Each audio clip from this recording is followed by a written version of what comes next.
In a rundown motel on the edge of Phoenix, a man had locked himself in with two terrified hostages. Police cars blocked the street, lights flashing, neighbors watching from behind fences. Inside the command post sat Detective Mark Rivera, a negotiator with less than a year of field experience. His hands shook as he held the phone, knowing every word could push things closer to tragedy. Most people think hostage negotiations are about quick talk or clever tricks. In truth, officers are trained to move through levels of skills, each harder than the last. Mark's life at the precinct had always been quiet. He preferred paperwork over patrols, and he was known for keeping his head down. His colleagues often joked that he didn't have the edge for the streets. Mark brushed it off, but inside, he wondered if they were right. Self-doubt followed him everywhere, making him second-guess even the smallest choices. That doubt hadn't mattered much when he was behind a desk. But tonight, as the only trained negotiator on scene, it suddenly carried weight. The lives of two strangers now depended on whether he could push past it. The call came just after dusk. Dispatch reported an armed man had stormed into a roadside motel room, dragging two people inside. Patrol cars had the area surrounded within minutes. As soon as Mark heard the word hostage, he knew his name would be called. He grabbed his bag, feeling the familiar pit in his stomach. This was the type of case he had studied endlessly, but never handled in real life. On the drive, his mind raced with every scenario he had trained for. Still, nothing in his textbooks could prepare him for the raw chaos ahead. When Mark arrived, the scene was already a storm of panic. Red and blue lights painted the motel walls, and a crowd of bystanders pressed against the tape. Officers shouted into radios, trying to set up perimeters. A lieutenant waved him over, pointing to the motel room, where blinds shifted and shadows moved inside. Mark was handed a phone line that had been routed to the suspect. His throat went dry. This was his inciting moment, his trial by fire. No simulations, no supervisors to take over. If he failed here, there would be no second attempt. He stepped into the command post, a small trailer set up across from the motel. The suspect's voice boomed through the phone speaker, angry, frantic, and unstable. Mark froze. He had read about staying calm, keeping a steady voice, but now, with real lives at stake, his body betrayed him. His hands shook so hard, the phone nearly slipped. He forced himself to speak, but his first words came out stilted, almost robotic. The room of officers behind him exchanged uneasy looks. Everyone wondered the same thing. Was this young detective in over his head already? Mark's first attempt nearly destroyed the fragile link. The suspect screamed that he didn't trust the police, threatening to hurt the hostages if anyone came closer. Mark's tone wavered, and he could hear his own insecurity bleeding through. For a split second, silence filled the line, a silence so sharp it felt like the entire street had stopped breathing. He had almost lost him. In desperation, Mark steadied his voice and tried again, offering a simple reassurance. It was shaky, but it was enough to keep the suspect talking. That thin thread of conversation was all he had. As minutes passed, the suspect's demands spilled out. He shouted about unfair treatment, unpaid debts, and voices that wouldn't leave him alone. It was clear he was unraveling, but beneath the rage, Mark detected something deeper. Fear. This wasn't just a man lashing out. This was a man cornered by demons he couldn't control. The real obstacle wasn't just the weapon in his hand. It was the storm inside his head. Mark's challenge wasn't to out-talk him or outsmart him. His challenge was to break through the chaos and find a way to calm the fear driving him. The first lesson every negotiator learns is control of themselves. Training had drilled it into Mark. If you panic, the suspect panics. His heart pounded. but he reminded himself that calm had to be his armor. He took a breath, straightened his posture, and forced his voice into a steady rhythm. It was the simplest level, but the hardest for him, controlling his own fear. As he spoke slower, the suspect's tone dipped slightly too. It was a reminder that even the smallest adjustments mattered. One wrong crack in his calm, and the entire situation could collapse. Behind him, another officer muttered doubts about his ability. "He's too green," the man whispered, loud enough for Mark to hear. It cut deep. Loyalty was thin in crisis, and Mark felt the weight of being tested, not just by the suspect, but by his own team. He pushed the sting aside. He couldn't afford to crumble in front of them. Still, the seed was planted. Every word he spoke would be judged twice, once by the armed man inside, and once by the skeptical eyes behind him. Both audiences demanded his best, and both could condemn him. Finally, after what felt like hours, but was only minutes, the suspect said something that gave Mark hope. He admitted he didn't want to hurt anyone, he just wanted people to listen. It was the first crack in the wall. Mark seized it, gently repeating the man's own words back to him. For the first time, there was no yelling on the line. The suspect breathed heavy, but his tone softened. It wasn't victory, but it was movement, a tiny step forward. Yet even as hope stirred, Mark knew the danger was far from over. Then came the dilemma. The suspect demanded food and a getaway car, promises Mark had no power to make. Training warned against lying. Once trust was broken, negotiations collapsed, but refusing outright could push him over the edge. The weight of choice pressed down hard. Should he stall with false reassurances to keep him talking, or gamble on honesty, risking rage in return? It wasn't a textbook exercise anymore. It was a human life or death coin flip, and Mark was the one forced to choose which side to play. Every second of silence felt like a lifetime. Mark dug into his memory of training, recalling another crucial skill: active listening. It wasn't about offering solutions, but showing the suspect he was heard. He repeated back the man's fears, not the demands, mirroring the desperation in his voice. "You don't trust us. You feel cornered." He framed the emotions instead of the threats. Slowly, the suspect began to respond in longer sentences. The shouting gave way to uneasy confessions. The hostages were still in danger, but Mark could feel the man opening up. Listening wasn't just passive. It was the tool that kept the fragile connection alive. A sudden crack of sound shattered the fragile calm. A gunshot echoed from inside the motel room. The officers outside ducked, weapons drawn, panic erupting.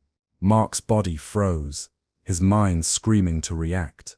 The suspect came back on the line, shouting that it was only a warning shot. Mark's throat tightened. He had seconds to prevent the chaos from spiraling. Instead of shouting back, he steadied his tone and told the suspect he was still listening. Every instinct screamed to panic, but he forced the calm back into his words. Somehow, the man stayed on the line. The suspect's demands escalated. He wanted proof that the police wouldn't storm in. He insisted on seeing movement outside, guarantees no one would breach the door.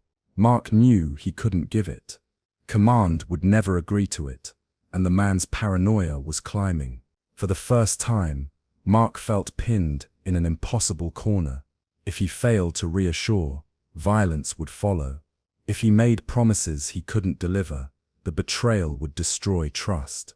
It was the breaking point of the night, where training ended and raw human instinct was all he had left.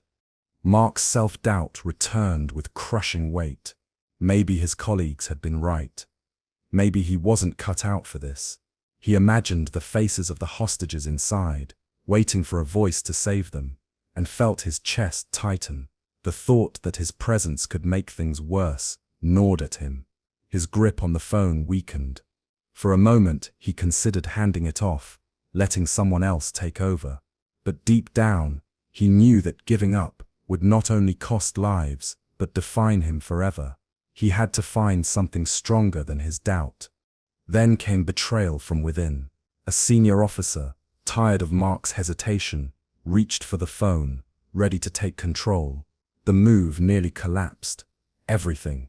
The suspect, sensing a new voice on the line, exploded in anger, screaming that the police were playing games.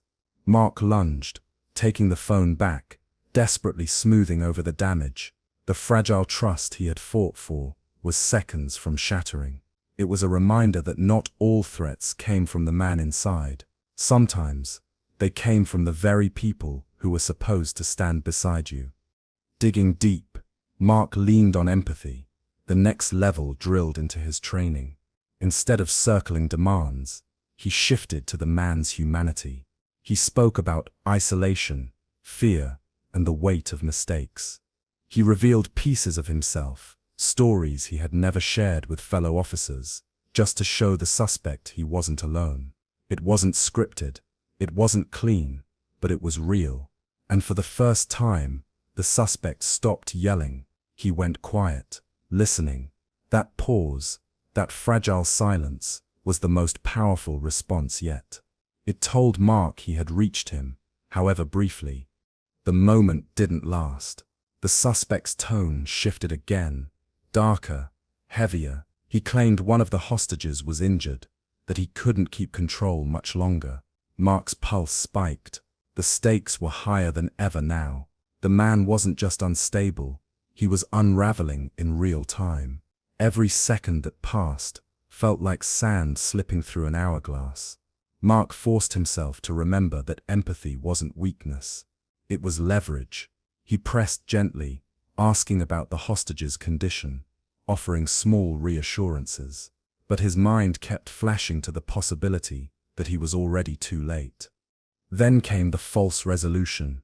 The suspect dangled an offer. He would release one hostage if the police met his demands. For a brief moment, hope surged in the command post. Officers whispered about making the trade. But Mark had seen this scenario in training.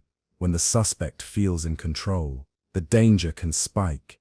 He kept his voice calm, urging patience, but inside, doubt gnawed again. Was this real progress, or another tactic to tighten control? The uncertainty burned, but he couldn't show it. His role was to hold the line, no matter the truth beneath. The pressure doubled when the command team leaned on him. Supervisors demanded he push harder, demand proof of life, force concessions. Mark refused. He knew that forcing the pace could collapse the fragile trust. His choice sparked tension in the room. Officers muttered, frustrated at his restraint. It was another leadership challenge, standing firm against his own side to protect the connection. Mark's hands shook, but his voice stayed steady. He chose to trust his instincts over the orders buzzing in his ear. It was a gamble that could end his career, or save every life inside. Then, a detail snapped into focus. The suspect had repeated a child's name several times during the call. At first, Mark dismissed it as part of the ranting, but now, with everything on the edge, it struck him. This wasn't random, this was the key. He jotted the name down and leaned into it, gently asking questions, framing the conversation around it. The suspect's tone shifted again, softer, almost protective. That single detail, overlooked by everyone else, cracked open the truth of what was driving him. And suddenly, Mark saw a new path forward he hadn't before. The truth unraveled. The suspect wasn't just lashing out. He was haunted by fear of abandonment, terrified of losing the last connection he had to family. His rage and his demands were masks for something deeper. Mark realized he wasn't negotiating with a criminal. He was negotiating with a man terrified of being left behind. The revelation turned the night upside down. The weapon, the barricade, the threats, all of it was fueled by a desperate need not to be forgotten. That shift in understanding gave Mark the leverage he had been searching for all along. Mark reframed the conversation, focusing not on demands, but on fear. He spoke about what it meant to be left alone, to feel invisible, and how choices could either deepen that isolation or break it. The suspect listened longer than ever before. The anger returned in flashes, but it was weaker now, the edges dulled. Mark pressed gently, framing surrender, not as defeat, but as protection of the bond he feared losing. It was no longer about tactics or pressure. It was about peeling away the armor until the frightened human inside finally showed through.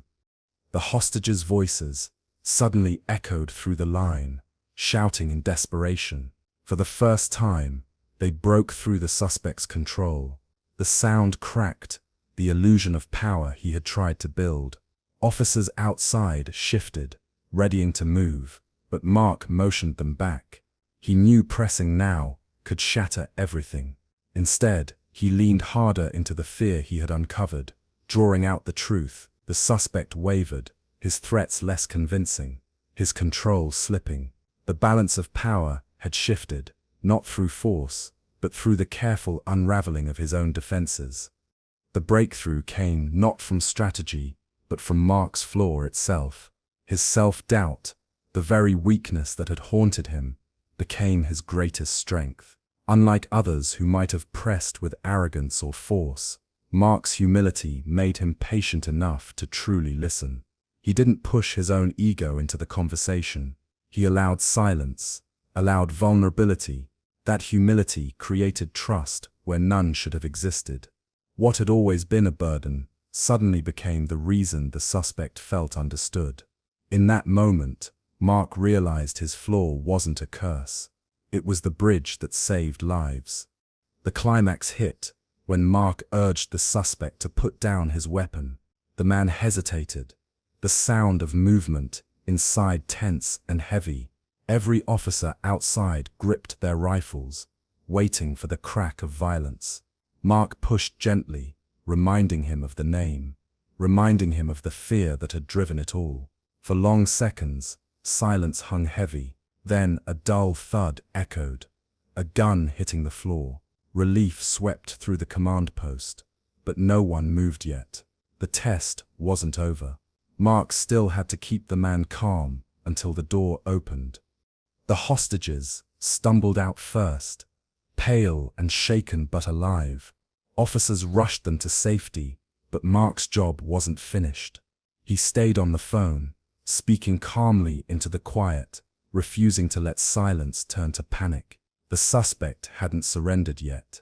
Mark pushed forward alone, voice steady, drawing the man out with reassurance. Step by step, he guided him away from the barricade in his mind. It was no longer a battle of power. It was one last test of trust, and trust, fragile as it was the only thing keeping the night intact. Finally, the door creaked open. The suspect stepped out, shoulders slumped, hands trembling, eyes wet with exhaustion. Officers surged forward, but Mark raised a hand signaling them to wait. He wanted the man to know he wasn't walking into punishment but into safety. Slowly, the suspect lowered himself to the ground, surrendering. Mark stood a few feet away, his voice still low, still steady. For the first time all night, the suspect let go completely. Officers moved in, securing him, but the weight of the moment fell heavy. It wasn't victory, it was fragile survival. Later, sitting on the curb outside the motel, Mark felt the night crash over him. His hands still trembled, his chest still tight, but the hostages were alive, the suspect in custody, and no blood had been spilled. He thought about the levels of training, calm, listening, empathy, patience, and how each had guided him through the storm. More than that, he realized the levels weren't just tools for saving others. They had been lessons that saved him from his own doubt. The night had tested everything he feared about himself, and somehow he had passed.